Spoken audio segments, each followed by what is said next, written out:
Pa prvo miluješ s drugom po... A jesi? Onda milovanje jezikom. Pa koji ti kurac onda ja trebam? Aha. To je onda već mali problem. Pa kazno. Ima torbicu?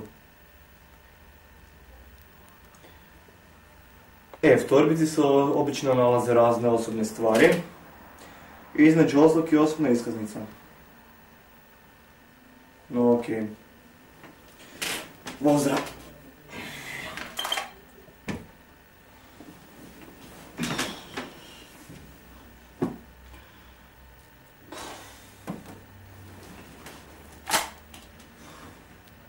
Halo?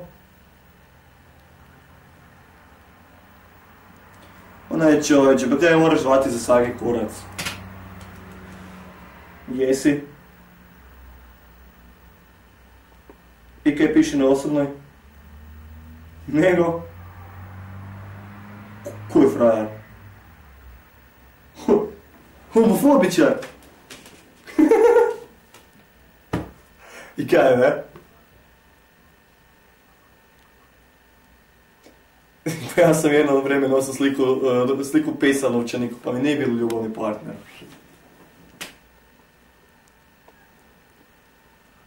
Znaš kaj? Znaš kaj ja mislim? Skip, ti si v kurcu.